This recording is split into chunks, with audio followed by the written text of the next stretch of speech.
Hola, ¿qué tal? Buenos días a todos. Muchísimas gracias por vuestra presencia. Y bien, vamos a compartir los siguientes 20 minutos de nuestras vidas y en ese sentido voy a ver si puedo intentar aclararos un poquito cómo hemos llegado a la situación esta. Y antes de nada, quería presentaros a alguien. Y de hecho no nos hemos coordinado en absoluto, pero os quiero presentar a Simón. Simón es un chico que hace no mucho tiempo ingresó en un hospital como cualquiera de los hospitales que tenemos en España. Los padres estaban preocupados porque tosía un poquito, etcétera, y entonces esa infección se fue agravando y dijeron, bueno, le vamos a llevar a un hospital. Le llevaron a un hospital y fue tratado con un antibiótico, luego con otro, y la infección fue aumentando y Simón falleció 3 semanas después. No me explico cómo en un país, en una civilización como la nuestra, podemos llegar a que esta situación ocurra. Y yo voy a intentar explicarles cómo es posible que esto se esté dando hoy día no solamente una vez, sino 25.000 veces y 2.500 veces en España todos los años. Las infecciones bacterianas matan, siempre han matado a un montón de personas. No solamente el virus, ébola, enfermedades víricas son capaces de matar a personas, sino también enfermedades bacterianas como la tuberculosis, la peste, cólera. Estas siempre han matado a personas. Y de hecho, en un momento de la historia de la humanidad, una sola bacteria se hizo fuerte. Cuando esta bacteria se hizo fuerte, fue capaz de matar a más de 100 millones de personas. De hecho, en la historia de la humanidad, si nosotros vemos la cantidad de seres humanos que estamos siendo y vamos siendo, siempre ha aumentado el número de seres humanos hasta que un momento, una sola bacteria, de hecho fue un solo clon, se hizo fuerte, como digo, se descontroló en la humanidad y fue el único momento en el que la cantidad de seres humanos en la Tierra descendió. Es decir, una sola bacteria descontrolada es capaz de reducir la población humana. Y es el único momento en la historia de la humanidad donde se ha reducido la población. Hasta que, como sabemos muy bien, más o menos en los años 20, Fleming ayudó a aislar la penicilina y gracias a eso empezamos a controlar las bacterias. Por lo tanto, como las bacterias habían sido capaces de hacer estas graves pandemias en el mundo, yo creo realmente que el descubrimiento de los antibióticos es el mayor avance médico que hemos tenido en la humanidad. De hecho, desde entonces, como podéis ver aquí, la mortalidad infantil se redujo en gran medida. Incluso la expectativa de vida aumentó muchísimo gracias a que fuimos capaces de controlar con antibióticos las bacterias. Y como vemos aquí, desde que empezamos a utilizar los antibióticos, vemos como la cantidad de seres humanos en la Tierra ha aumentado, hasta que ya somos 7.000 millones y vamos a ser 8.000 millones. O sea que el control de las bacterias ha sido esencial para que los seres humanos podamos reproducirnos. Y desde ese momento en el que Fleming descubrió la penicilina, un gran número de investigadores empezaron a seguir su misma estrategia para descubrir nuevos antibióticos. Fueron simplemente viendo cómo fueron a la naturaleza y vieron cómo distintos hongos y distintas bacterias y microorganismos producían moléculas que eran capaces de afectar a otras. Y así hemos descubierto todos los antibióticos que conocemos hoy día. Todas las familias de antibióticos que tenemos hoy día los hemos descubierto con la misma estrategia que siguió Fleming. Es decir, buscar ahí en la naturaleza, hay alguna excepción sintética, pero todos estos antibióticos fueron buscando en la naturaleza qué bacterias producen o hongos producen antibióticos y fuimos viendo cómo algunas de ellas han sido efectivas. Y esas familias de antibióticos son las que usamos hoy día. Y esto era un momento genial, ha sido un momento fenomenal porque cada 2x3 se descubría un nuevo antibiótico. Y empezamos a utilizar los antibióticos en nuestra población humana, lógico. La población humana sufre de un número de infecciones bacterianas y empezamos a utilizar los antibióticos. Y empezamos a utilizar también los antibióticos en las poblaciones animales, lo cual es normal. Los animales tienen el derecho, igual que nosotros, a tener alguna infección bacteriana de vez en cuando. Tened en cuenta, por ejemplo, que nosotros cuidamos y criamos a nuestros hijos en ambientes cuasi estériles, en nuestras casas donde estamos constantemente esterilizando los chupetes, en las guarderías donde están completamente limpiando, y aún así los niños de vez en cuando tienen una infección bacteriana. Lo mismo pasa con los animales. Por muy estériles que les queramos mantener, de vez en cuando tienen alguna infección bacteriana, lo cual está bien. Sin embargo, durante unos años se descubrió que utilizando los antibióticos en pocas dosis en animales, los animales engordaban más, y engordan un 30 o un 40% más, lo cual es un beneficio económico muy alto. Esto, sin embargo, en la Unión Europea está completamente prohibido. Desde enero del 2006 está prohibida la utilización de antibióticos como promotores de crecimiento. Quiero que este concepto quede claro porque a veces se dice que se da de comer antibióticos para que los animales engorden, etc. Eso en Europa está 100% prohibido, no se hace, está muy perseguido, de hecho. Se hace en otros países, se hace en la India, se hace en Estados Unidos. En Estados Unidos parece que lo vamos a prohibir, pero todavía lo vamos a tardar como 1 o 2 años, pero creemos que lo vamos a prohibir. Pero en otros países se hace, pero en la Unión Europea está 100% prohibido. Pues gracias al control de los antibióticos, todas estas intervenciones que nosotros hacíamos antes, en las cuales nos jugábamos la vida, porque cualquier bacteria podía realmente producirnos una septicemia y matarnos, Porque gracias a eso podemos hacer maravillas.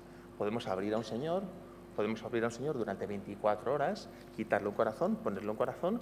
Durante la operación un montón de bacterias van cayendo dentro de ese paciente, pero gracias a que controlamos las bacterias, podemos trasplantar un corazón, podemos separar a 2 siameses. Toda la medicina moderna se basa realmente en el control de las bacterias. Sin embargo, lo bueno que tenemos es que las bacterias se curan con los antibióticos, pero sin embargo, al utilizar los antibióticos, las bacterias, seleccionamos bacterias resistentes a los antibióticos. Las bacterias se hacen resistentes a los antibióticos cuando los ven mucho, se hacen resistentes a ellos y no les hacen nada. Y como vemos, según vamos utilizando más antibióticos, al final lo que tenemos es, si al principio teníamos 1 o 2 bacterias resistentes a los antibióticos, según vamos utilizando más antibióticos, al final solo tenemos bacterias, solamente son capaces de sobrevivir en presencia de los antibióticos las bacterias que son resistentes a esos antibióticos. O sea que hoy día tenemos grandes poblaciones de bacterias en nuestros hospitales, en nuestros intestinos, que son resistentes, totalmente resistentes a los antibióticos que tenemos hoy día. Así que si hemos quedado en que el descubrimiento de los antibióticos ha sido el mayor avance biomédico de la historia, realmente la resistencia a los antibióticos es el mayor problema médico que tenemos actualmente. Las bacterias se hacen resistentes y hoy día todas las bacterias que tenemos son resistentes. Y lo que vemos es que esto es lo que ha ocurrido. Más o menos en los años 60-70, cuando teníamos un superávit de antibióticos. Para cada infección bacteriana teníamos 3, 4, 5 antibióticos donde elegir. ¿Qué le damos a este paciente? Tetracyclina, una penicilina. Y entonces la industria farmacéutica dijo, no nos hace falta sintetizar más antibióticos o descubrir más antibióticos, vamos a hacer otras cosas. Y entonces dejó de invertir y dejó de descubrir nuevos antibióticos. Pero mientras tanto, estas familias de antibióticos son las familias de antibióticos que hemos seguido utilizando. Por lo tanto, las bacterias se han ido acostumbrando poco a poco a todos estos antibióticos, a estas familias de antibióticos, y cada vez hemos tenido más resistencias. Así que hoy día tenemos muy pocos antibióticos y un montón de resistencia. Y esto es un problema. Y de hecho, como sabemos muy bien, todos conocemos bien el SIDA, que mata a muchas personas. La resistencia a antibióticos mata 5 veces más personas en Europa que el SIDA. La resistencia a antibióticos aumenta el coste hospitalario, porque los pacientes están en una media, cuando están infectados con una bacteria resistente, están una media de cuando están 12 días, una media de 18 días. Es decir, muchísimos días más ocupando una cama.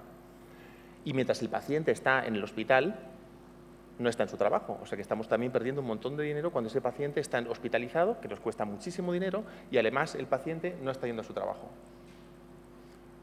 Además, la resistencia a antibióticos afecta a todas las especialidades. A veces cuando estoy en distintos sitios en España y sobre todo veo, no, aquí somos unos infectólogos y unos microbiólogos clínicos. Y yo digo, tendríamos que tener todas las especialidades, porque no hay ninguna especialidad médica a la que no le afecte la resistencia a antibióticos.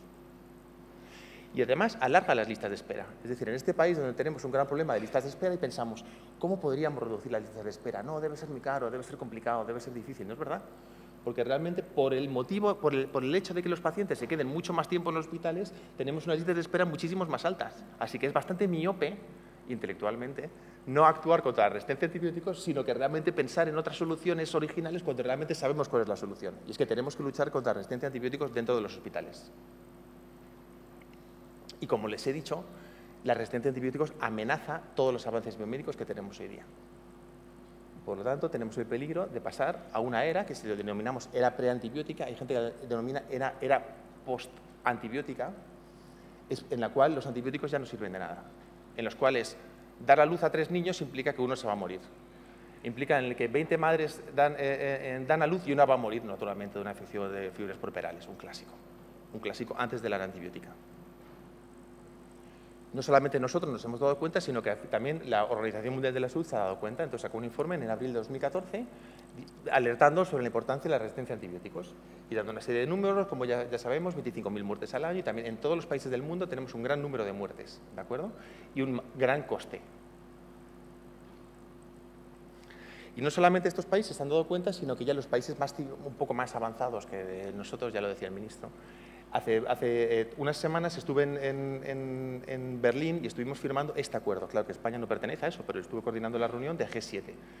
Allí hubo un Gesundheitsministertreffen, que es una reunión de ministros de sanidad, y allí nuestra idea es que el nivel de alerta de la resistencia a antibióticos debemos elevarlo. Ahora mismo es poco conocido y entonces se firmó este acuerdo que hemos llamado la Declaración de Berlín, donde todos los ministros de Sanidad del G7 han firmado un acuerdo para intentar elevar la relevancia de la resistencia a antibióticos de donde está ahora hasta el nivel de cambio climático. Todo el mundo sabe lo que es el cambio climático y, sin embargo, nadie sabe lo que es la resistencia a antibióticos. Y eso no puede ser, porque la amenaza es muchísimo mayor, como diré luego. Y, de hecho, ahí se lanza una frase que es "We are aware that AMR is a multisectoral problem encompassing human and animal health, agriculture and the environment. Combating AMR requires a global approach and a joint international efforts". Lo que implica, como decíamos antes en el Plan Nacional, que realmente para luchar contra la resistencia a antibióticos no debemos luchar en un solo ecosistema, sino en muchos ecosistemas distintos, incluyendo la agricultura, el ambiente y la sanidad animal. Y como vemos, cualquier esfuerzo que llevamos haciendo desde hace un montón de años, y eso parece que la medicina avanza un montón y parece que realmente hacemos muchísimas cosas bien, todos los mapas que hacemos en Europa de cuál es el avance de la resistencia a antibióticos, todos van a más. Todo lo que estamos haciendo no está sirviendo absolutamente para nada. ¿Ven? Rojo significa más resistencia y un colorcito clarito significa menos resistencia. Todos los mapas de resistencia de todas las bacterias de Europa van hacia los mayores niveles de resistencia. Así que todas las medidas que hemos hecho hasta ahora, ninguna ha sido capaz de eludir o de bloquear o de frenar el avance de la resistencia antibiótica. Por eso tenemos que hacer algo. Una de las iniciativas más interesantes que ha partido de UK, del Reino Unido, es el informe Jim O'Neill. En el informe Jim O'Neill, que fue el director de Goldman Sachs, dijo: voy a cuantificar esto un poquito de la resistencia a antibióticos para ver si realmente es verdad que es tan importante o no. Y aquí hemos visto, como ya hemos visto, que actualmente el coste en Europa es de 700.000 muertes en el mundo, pero en el 2050, vemos aquí las muertes por cáncer, las muertes por resistencia a antibióticos van a ser 10 millones. 10 millones de muertes al año por la resistencia a antibióticos si no actuamos ya. Y esta diapositiva me hace gracia porque nosotros, cuando nos reunimos en el 2007, definimos una serie de antibióticos cuya eficacia debíamos preservar. Entonces, este documento es súper importante y dijimos: estos son los antibióticos más importantes y es esencial que mantengamos su efectividad. En todos los hospitales españoles tenemos bacterias resistentes a todos estos antibióticos, en todos. Así que no hemos sido capaces de hacer absolutamente nada. Y a mí me gusta poner el ejemplo de la colistina. La colistina es un antibiótico que hoy día se utiliza en las UCIs españolas como último resort, como uno de los últimos antibióticos cuando estás a punto de morir y dices: vamos a darle colistina a este señor porque se va a morir ya. La colistina es un antibiótico que se desechó en los años 60 porque era nefrotóxico. Es decir, una molécula que habíamos descubierto que era tóxica, dijimos: bueno, la vamos a meter en un cajón porque esta molécula se carga el riñón enseguida. Es el último antibiótico que se ha sacado del mercado porque estamos dispuestos a asumir la toxicidad de las moléculas que nos van a causar una insuficiencia renal, y de hecho lo hacen, con tal de que podamos al menos disminuir un poco la carga bacteriana que está matando a nuestro paciente en la UCI. Ese es el nivel en el que nos encontramos hoy día. Y el problema es complejo, como decíamos, porque utilizamos antibióticos no solamente en los hospitales, sino también en la comunidad. Cada vez que uno va al médico y dice: mi niño necesita un antibiótico, induce un poco al médico a que le dé antibiótico. Esas personas luego salen con sus bacterias resistentes a los antibióticos en la comunidad. Intercambiamos esas bacterias entre nosotros, esas bacterias con nuestros animales de compañía, utilizamos antibióticos en los animales de producción, esos animales de producción producen desechos, todos se juntan en las aguas residuales. Es decir, el problema de la ecología de la resistencia a antibióticos es importante, pero jamás lo hemos afrontado de una forma conjunta. Siempre hemos afrontado la resistencia a antibióticos de forma separada. Hemos tenido personas que trabajan en los hospitales, personas que trabajan en el medio ambiente, con seguridad alimentaria en alimentos y en animales. Esto es algo que ya no estamos haciendo. Desde hace 4 o 5 años, todas las aproximaciones para luchar contra la resistencia a antibióticos siguen una filosofía que denominamos One Health, una filosofía única, de salud única. Los antibióticos y las bacterias resistentes a los antibióticos no se quedan en el hospital. Una persona con las bacterias resistentes a los antibióticos sale del hospital y, como he dicho, interacciona con un montón de números de personas, y esas bacterias fluyen entre todos estos ecosistemas. Así que no vamos a actuar y no debemos actuar contra la resistencia a antibióticos de una forma unilateral en cada uno de estos ecosistemas, porque las bacterias no se quedan en estos ecosistemas, fluyen entre todos ellos. Por lo tanto, una de las claves para luchar contra la resistencia a antibióticos es que trabajemos todos de forma conjunta, y en España lo estamos empezando a hacer. Y por último, y para acabar, y no quiero aburrirles, esto es el cambio climático. Y todos conocemos el cambio climático y socialmente todos debemos conocerlo. Entonces yo cuento con todos ustedes y realmente quiero que se unan un poco a nuestra causa, o a la causa, donde realmente debemos ir ahí a la calle, salir a la calle, y en nuestros hospitales, en nuestros colegios, en nuestras familias, debemos difundir la importancia de la resistencia a antibióticos. Si no somos conscientes socialmente y políticamente de que la resistencia a antibióticos es trascendental, no vamos a llegar a ver el cambio climático, porque las bacterias resistentes a los antibióticos nos habrán matado mucho antes de que llegue. Y con esto quería dar las gracias.